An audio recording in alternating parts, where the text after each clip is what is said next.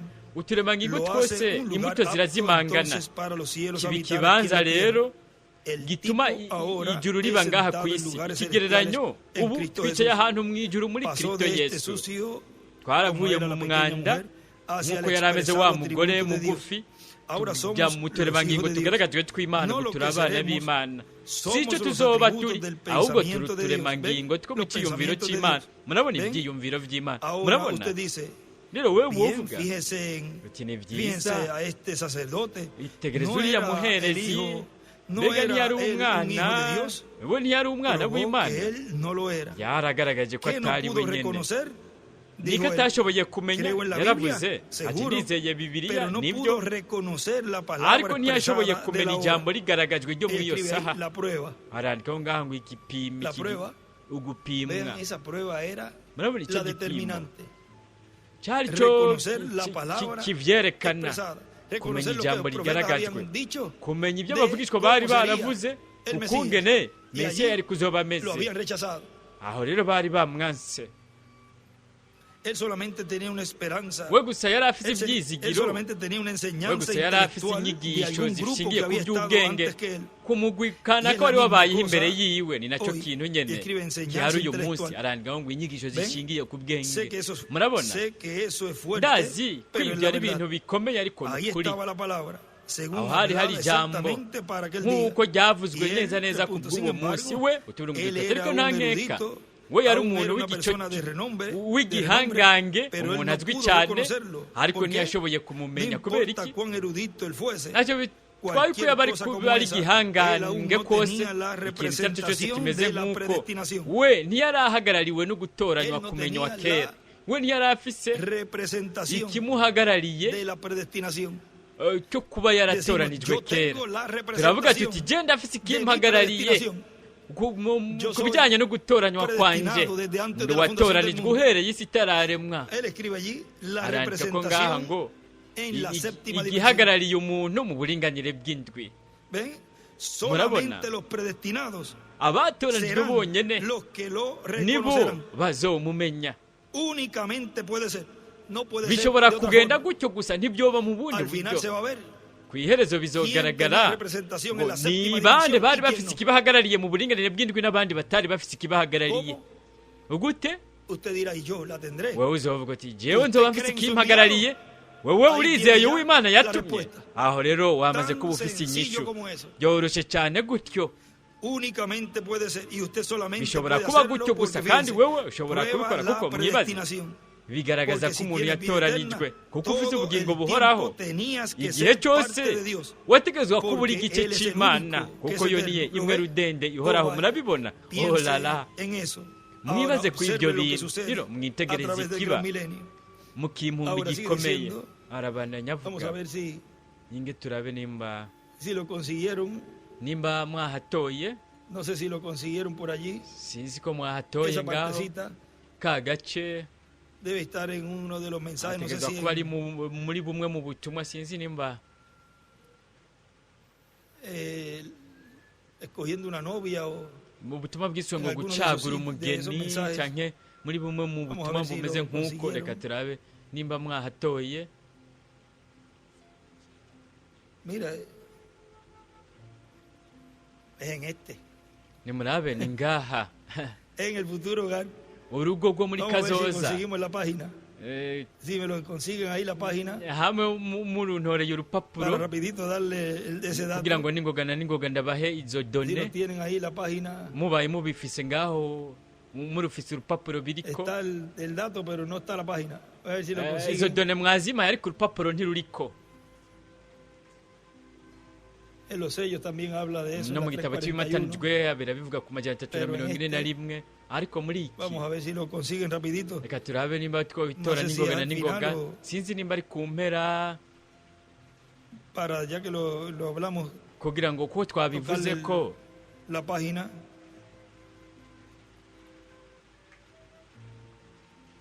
Si tuze buscan tubone más n'urwo arribita donde rupapuro estuve hablando yo, murondeye haruguru aho jewe en ese mensaje debe decir la página por allí. mutegerezwa kumbwira urupapuro ngaho Bueno, mientras lo consiguen, ni vamos a byiza mu seguir gihe aquí. Miren, mukiharondera dice, reka dukomeze nimurabe haravuga pero hati, eso no tendrán que preocuparse Ariko, los creyentes si otras abizera ntibazotegezwa personas no creen. guhangayika hama abandi Porque bantu es babaye para los que batizeye van a ser kuko transformados nibyo y llevados con bazohindurwa Cristo a la cena de las bodas banajyanwe del na Cordero. Kristo mu mazima n'ubukwe Es bw'umwagazi w'intama creyentes. nibyo Es para abizera los creyentes. Ahora miren este nibyo mensaje, tres abizera clases de nimurabe mu creyentes. butumwa ngo ubwoko butatu También aquí nos bw'abizera dice yongeye ngaha En la haratubwira página 17 urupapuro rwa 17 de este mensaje mw'ubu butumwa dice, haravuga hati entonces en segundo lugar tenemos al rero mu incrédulo. kibanza cya kabiri turafise Hablemos de él un uwutizera poco. reka ¿Qué es, lo tumuvuge que ko hace, gatoya ¿Qué es lo que hace el incrédulo? uwutizera akora iki ¿Qué hace el creyente?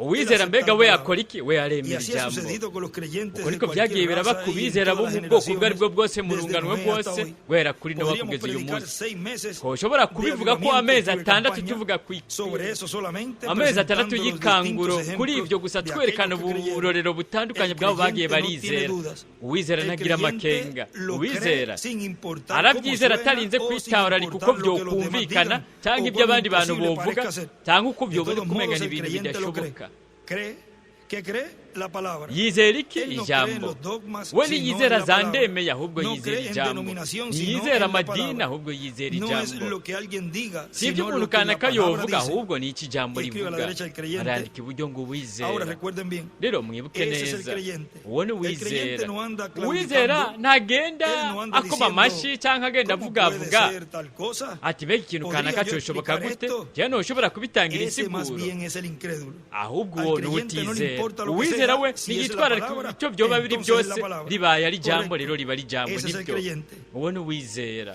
Ahora, queremos estudiar acerca del ubu naho tugomba del twige ku incrédulo. bijyanye Estos se n'uwutizera sentían bien Abo por cuanto les daban palmaditas en la biyumva espalda bamerewe neza y les bakibakoza llamaban discípulos, ibiganza que ku muchos hay en bitugu cada tiempo, ¿verdad? bakabita Que les abigishwa gusta que barabaho lo benshi mu reconozcan, bihe byose por cuanto bemera ko todo caminaba banezerwa bien, n'uko abantu ellos babemera estaban bien. kuko Pero byari ko cuando bigenda este neza que nabo ellos bamerewe consideraban neza como un profeta, ariko uwo bo sabían bafata que nk'umuvugishwa verdaderamente era un profeta yari azi porque ko podía sanar a los enfermos, yari azi ko etcétera. yari umuvugishwa yari ashoboye Cuando él gukiza salió con abarwayi la n'ibindi verdad y igihe les yaza llevó azanye la ukuri reprimenda, akabakankamira contrario a lo que ellos aribyo creían, byari bitandukanye n'ibyo entonces, bari bizeye estos no pudieron recibir la palabra. ntibashoboye kwakira rero Escribe ahí ijambo los arandika ko ngaha ngo abatizera los bingana 70 bamwe 70 y abajo escribe los hepfo incrédulos arandikaho ngo no pueden abatizera recibir la palabra. ntibashobora kwakira ijambo Ellos podían recibir los bo milagros y bashobora hasta kwakira efectuarlos ibitangaza ellos no kunabikora bo Pues nyine ellos ubwabo salieron y predicaron, bo y baragiye lanzaron baravuga demonios, ubutumwa y barirukana aún con amadayimoni todo eso, hamwe n'ibyo ellos eran byose incrédulos. bo Esto barabatizera está en Lucas capítulo 10. biri muri donde él Luka envió ikigabane a los cy'icumi 70 aho yarungitse de bamwe dos en dos. 70 cumi na babiri bo barirukanye amadayimoni ku buryo na yesu yanezerewe arababarira ati nabonye satani aza nk'umuravyo uvuye mu ijuru. Bo barirukanye amadayimoni na yuda nawe nyene yari ari muri bo. Rero ubu natubwira turabutizera, ariko ubwo nyene yesu atanguye kuvuga icyo yari ari, aho niho batsitaye, baragoma. Hariho akandi gacamugani no, ariko murabona aho byaciye byanka. Reka ndabe nimba mwahatoye.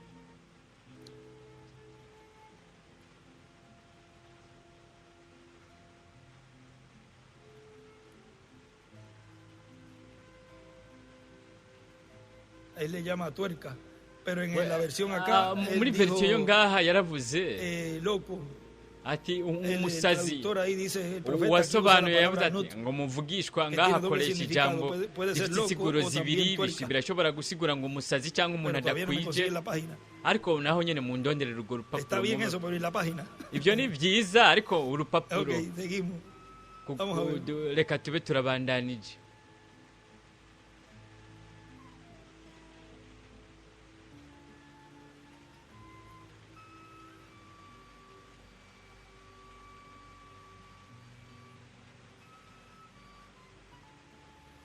No se ve ahí esa parte ahí. Ntibiboneka ngaha icyo gice. Oye, hay que conseguir esa parte. Nukurondera ako gace tukagatora. O será un escrito atrás, puede ser que sea un escrito entonces. Byoshoboka kuba ari ibintu byanditswe inyuma mu byo yanditse amaji inyuma. Ahora seguimos aquí, vamos a seguir aquí en tres clases de creyentes. Ubwoko butatu bw'abizera. Aravuga ati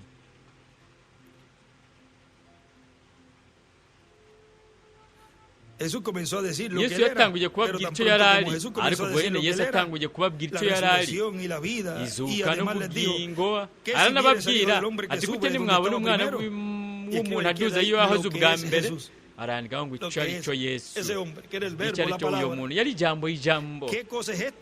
Ati mbega ibyo ni biki? Uyu muntu ariko agaragaza kutubwira ngo yajya avuye mu ijuru. Ibyo ni ibintu birenze kuri twebwe. Ibyo ntidushobora kubyizera. Yaravuze ati gute umubiri mwebwe muvuga nta kamaro ufise, ahubwo imwe muri itanga ubugingo. Nibyo, imwe muri itanga ubugingo ikabuha ijambo.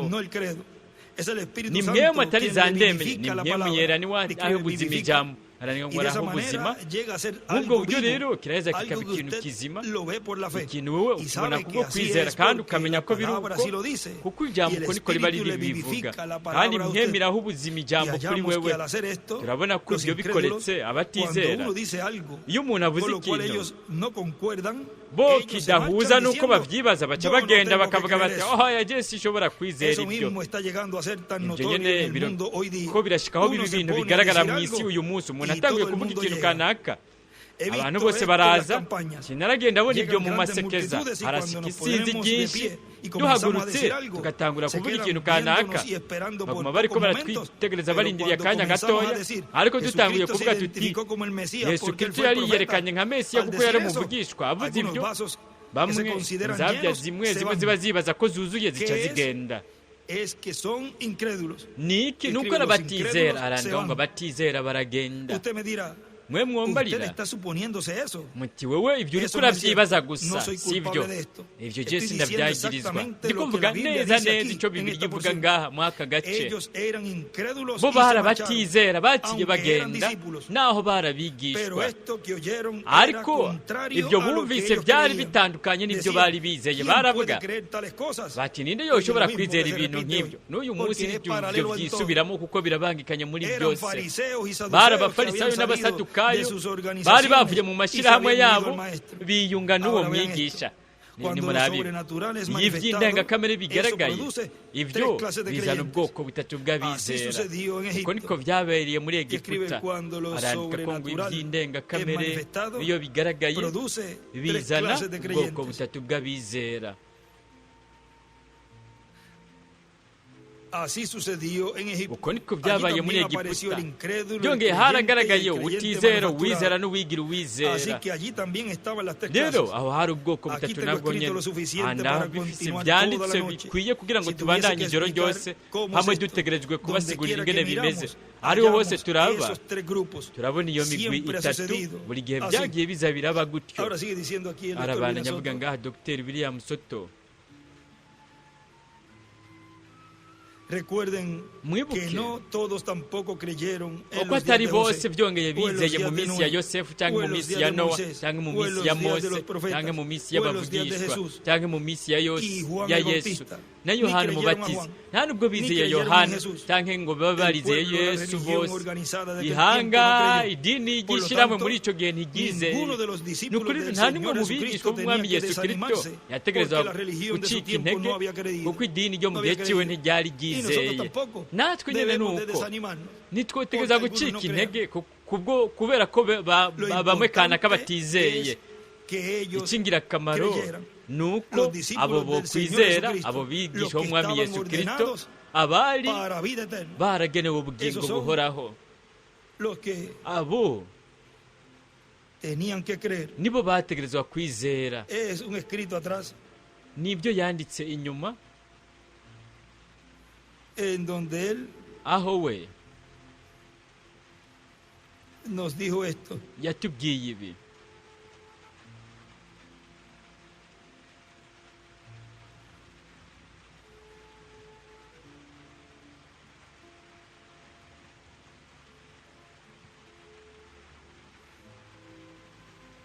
Vamos a ver si lo conseguimos reka aquí. turabe ko tubitora hano Bueno, tengo el escrito por Ni lo byiza. menos, ndafise n'imiburiburi ibyo yanditse pero quería leerlo aquí ariko directamente. nagomba de la- kubibasomera neza Miren, lo que él neza escribió allí nimuraba fue, ibyo yanditse hoy ngaha ati necesitamos uyu munsi otro loco para dukeneye sacar a uwundi la muntu novia de ameze la iglesia. nk'umusazi kugira ngo Pero hay que asohore ver el umugeni contexto ariko no kuraba ahí kontekste de byanditswemwo Eso fue un escrito Ibyo atrás ni en ibyo este yanditse mensaje, inyuma pero mw'ubu está lleno butumwa. de escritos, hay que ir ahí. ariko haruzuye ibindi poco a poco byanditswe para ni ver ukuhaca entre medio bukebwe de kugira ngo uno, tubone por hagati ahí donde y'imirongo está. aho biri Bueno, hemos visto ni byiza que este es un tiempo de turabonye ko iki ari igihe cyo como lo fue gupimwa en tiempos nk'uko pasados. byabaye mu bihe Hemos dado un byarenganye pequeño recorrido, turaciye mu rugendo por rutoya textos, mu bisomwa en bimwe donde hemos bimwe visto aho tubonye ese tiempo de prueba igihe cyo para luego gupimwa obtener kugira ngo hanyuma la bendición. turonke umugisha Nos ponemos en pie reka duhaguruke y dejamos así ya nuko en este tema, dusigarane mu iki cigwa porque vean ustedes, para kuko murabona ellos entrar a la tierra prometida, kugira ngo bo binjire mu gihugu Se requería cy'isezerano byari bikenewe santificación, Se requería kwiyeza hari que hakenewe el pueblo ko abantu se santificara. biyeza Y luego Dios hanyuma ve, imana obrar murabona igaheza maravillas igakora ibitangaza en el pueblo. ikabikorera mu bantu santificados hoy, maravillas mañana. mwiyeze uyu munsi ibitangaza Vamos a cantar ese ejo canto. turashobora kuririmba iyo ndirimbo Que habla de santificación. ivuga ku kwiyeza No sé si Sharon está por allí. sinzi Puede yuko Sharon sharon Rivera. yoba ari ngaho sharon Pasari. rivera yotambuka Cantemos ese canto, turirimba iyo ndirimbo porque vean ustedes en ese kuko tiempo de murabona prueba, muri icyo gihe cyo gupimwa ahí se requiere que el pueblo esté bisabwa ko abantu santificado. baba biyejeje Santificados baba para bejejwe Dios obrar en mwiyeze medio kugira de ngo su imana iglesia ikorere hagati mu ishingiro sin ryayo limitaciones. atambibe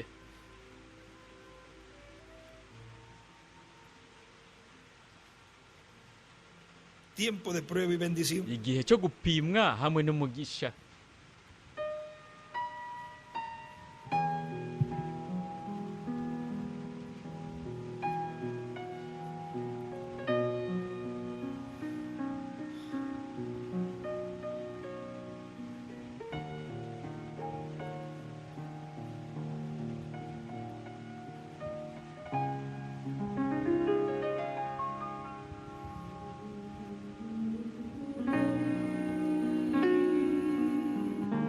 Día a día estoy, Señor, buri munsi mwami ngo mazirikana ku mabwirizwa ku mategeko yawe todo en mí. ndiko ndatunganya byose muri jewe Estoy más cerca de ti. ndiko ngenda ndushiriza kuba hafi yawe Con temor y reverencia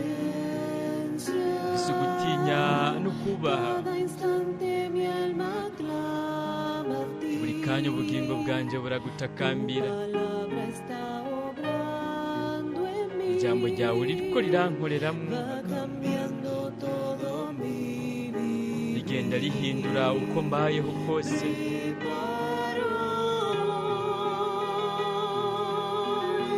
Mi corazón Uyu munsi ndiko ndategura umutima wanje, y mi vida entera kandi ubuzima bwanjye bwose buva bukagera en consagración. buriko buraba mu kwezwa. Porque Señor Kuko mwami me adoptará uzondaga mu mwuzuro, y al verme listo ya kandi mbonye namaze kuba niteguye formará. uzompindura.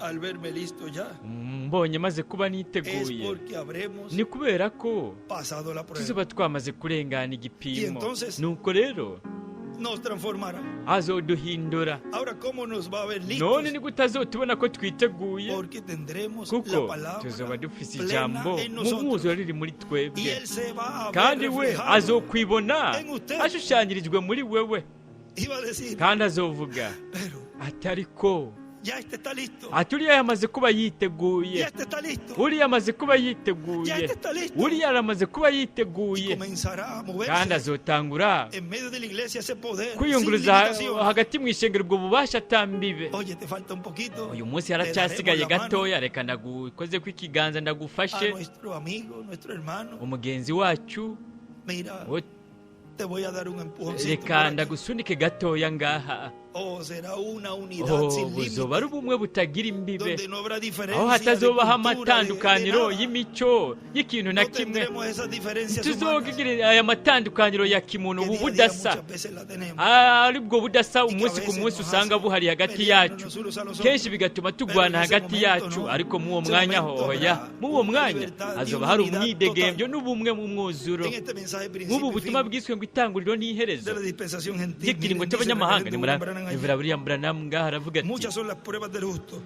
ibigaragazo Pero by'umugororotsi ni Dios libra, byinshi, ariko Imana pero Dios ibimukiza liberta de todo. byose. Amagorwa Cuán y'umugororotsi ni maravilloso menshi, es. ariko Imana yarayamukiza. Cuánto Menye nari apreciamos gitangaza, eso. menye nivyo tubyishimira. tribulaciones, Amagorwa, imibabaro, problemas, ibibazo todo trabajando para bien. byose biriko birakwangiza hamwe kuzana ibyiza. Nyuma y'akanya Dios gatoya, puede verle Imana irashobora y confiar en kukubona igaheza ikakwizigira. Entonces Él hará Nuko grandes rero cosas iraheza por igakora usted. ibintu bikomeye biciye Primero muri la we. prueba, Ubwa mbere luego la igipimo, bendición. hanyuma naho imigisha. Y Él escribe allí, Arandika ko ngaha probado, ngo y luego Él confiará umuntu en usted. apimwe, hanyuma yo iraheza ikakugirira icyizigiro. Ibyo mwabibonye ingene ari byiza. Upimwe, Y luego hanyuma Él iyo confiará en usted. izoheza ikugirira icyizigiro, ikwizigire. Ahora encontramos que Rero Daniel se turabona ko convirtió en Daniyeli un instrumento en las yahindutse manos de igikoresho Dios. kiri mu kuboko Mientras él kw'Imana, estaba alejado igihe de su we propio yari pueblo, kure y'ihanga fuera de su ryiwe, propia ciudad, ari hanze y'igisagara lejos de su ciwe, propia iglesia, kure y'ishengero en una ryiwe, tierra extraña, mu y gihugu Dios le kitari usó. iciwe, Imana Ahora, yaramukoresheje. usted pudiera estar lejos, donde fuera, ahariho lejos de hose, todos sus amados, kure y de su y'abakundwa bawe iglesia. n'ishengero Pero ryawe, aún usted ariko todavía wewe puede ser un instrumento en las ushobora manos de kuba Dios. igikoresho kiri mu Dios kuboko puede kw'Imana. usarle Imana irashobora para un kugukoresha testimonio, para kugira ngo cualquier ushinge cosa. inahe cyangwa ikindi kintu icyo ari cyo que él cyose desea yo usar. yifuza kugukoreshamo. Muy hermosos ejemplos. La Biblia está llena de esas cosas. Donde quiera que usted voltee. ahariho wese wowe No ama wozunguruka. usted la palabra. Mbega wewe ntukunda Oh, ijambo. yo solo la leo alguna Ndarisoma vez gusa y rimwe lloro. na rimwe Hace nkarira. algunos días haheze iminsi yo estaba mike aquí leyendo nari ngaha en el ndiko ndasoma cuarto ndi mu y cyumba, solo me senté a llorar como un numva bebé. umenga norira Me nk'umwana muto. levanté y caminé Narahagurutse alrededor de mi silla. ndazunguruka hirya Puse mis y'intebe manos yanjye, sobre una silla y nshyira amaboko miré ku ntebe, otra vez hacia mi nongera Biblia. kuraba Y bibiliya me paré yanjye, y fui alrededor ndahagarara, de la silla otra ndazunguruka vez iyo ntebe ku y la yindi miré nshuro, otra vez y nongera pensé, kuraba bibiliya ndibaza, oh Dios, oh mana, allí está la vida eterna. hari ubugingo Yo buhoraho. reto a todos para que pongan su confianza en ella. Umuntu y wese creerla. Esa vida eterna. yizigira ubu bugingo Ahora buhoraho. mirando Rero A Él en su segunda venida. turiko turamuraba mu kuza kwe kwa kabiri, uko niko tuzonesha. Y él dijo, escudriñad kandi we las yaravuze ati escrituras, musesangure mu porque en byanditswe ellas piensan kuko que tienen vida muzi ko ariho eterna y muze ellas son las que y'ubugingo buhoraho testifican kandi de mí. nibwo bunshingira intahe. Escudriñad la escritura. musesangure La ibyanditswe. palabra de Dios es una ijambo lámpara a ry'Imana nuestros ni pies, itara que riboneshereza ibirenge deberíamos seguir byacu. si fuéramos twategerezwa dirigidos. kurikurikira tubaye Es la turiko luz que nos turayoborwa enseña el camino n'umuco que nos guía utwigisha de inzira victoria utuyobora en tuva mu victoria. ntsinzi tujya mu yindi. Ahora, antes que rero usted pueda mbere tener una y'uko ushobora victoria, kuronka intsinzi tiene que haber hategerezwa una kubanza batalla. kubaho urugamba. Si no hay batalla, no hay hatariho urugamba victorias. ntihobaho Así intsinzi. que deberíamos rero de estar agradecidos por twategezwa las batallas y las gushimira pruebas. Imana kubw'urugamba Es Dios n'ibigeragezo. dándonos la ni Imana ibiriko oportunidad iraduha para amahirwe tener victorias. yo kuronka intsinzi. Y escribe batallas. arandika ko ngo urugamba y victorias. hamwe n'intsinzi. Oh, vaya. oh lala No le hace mbega sentirse ibyo un poquito mejor ntiwumva ahora. umenga uciye umererwa neza Usted mwaka que está kanya ahí, wewe uri ngaho como triste, wari por la ushavuye batalla. gato kubera urugamba. No le hace sentirse mbega con ntibituma estas wumva palabras un poco mejor. hamwe n'iri jambo Claro wumvise que sí. umerewe neza egome cyane. Vea, las batallas vienen. nimuraba urugamba intambara ziraza kumbura umuntu ariko kuvuga ko ikintu kibi arandika ko ngo umuntu kanaka ariko arakuvuga nabi wewe. indwara zirakuza ko wewe cyangwa kumbure Imana ikagucisha muri iyo mibabaro mito mito kugira ngo ishobore kugukiza iheze kwigisha ubuntu bwayo. reka ndabereke ibyo bigomba kuvuga kuko ibigukunda. inkuru ya kera yo mu bungere ivugwa hari i Yerusalemu mu gihugu cyera nibijyanye n'umwungere yari ateruye intama yaravuze ati yavunitse ukuguru. baramubajije bati byagenze gute? ati yaguye. oya ni jewe nayivunye ukuguru. ati uri umwungere mubi ukorera ibintu nk'ibyo intama yawe. avuga ati oya ndayikunda ariko yariko yitwara nabi sinabyakunda ko ndayikosora. nuko rero naciye ndayivuna ukuguru kugira ngo nshobore gutuma yitaho ibintu kugira ngo inkurikire inkunde. rimwe na rimwe Imana itegezwa kutureka tukavunika gatoya, ubuzima bwacu bukavunika kugira ngo duze tuyiteho, duhaguruke ku bibero byayo kugira ngo iduhoze ku bitugu byayo. rero iradufata ku bitugu byayo igihe dogiteri avuze ngo nta na kimwe yoshobora gukora. yo iravuga iti ndagukunda, reka ndakwemerera ukire. mbega ibyo ntibidutuma twumva tumerewe neza? yo irakomeye cyane, ni umwungere w'igitangaza. mbega siko iri? sintangazwa n'igituma Dawidi yavuze ati uhoraho niwe mwungere wanjye, ntacyo zo kwigera ntinya. nk'uko itujyana ku mugezi w'amazi meza ikakiza ubugingo bwacu, ikuzuza inzabya zacu, ikadusigira mu kugaragara k'umwansi. rimwe na rimwe wowe warigeze gusigirwa imbere yo kugaragara k'umwansi, ushinze intahe gusa urwabyo rwawe rumaze kuzura. mbega ingene ari igitangaza kuba umuntu asizwe agasigirwa imbere y'umwansi wiwe, imbere y'amaso y'umwansi wiwe. ishengero mugeni ririko rirasigwa muri iki gihe cya nyuma. tubandanye turirimba iyo ndirimbo nziza, ukwezwa.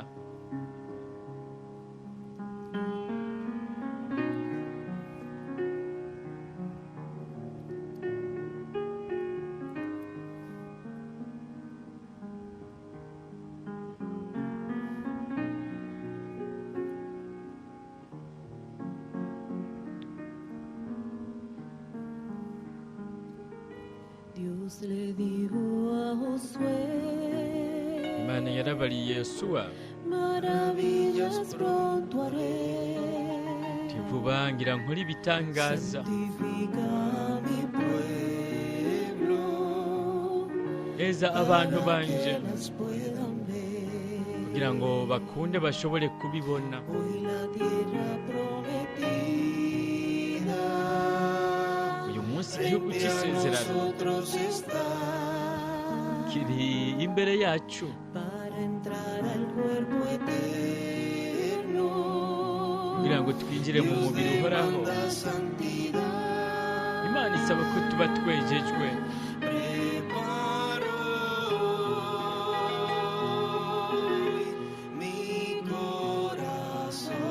uyu munsi ndiko ndategura umutima wanje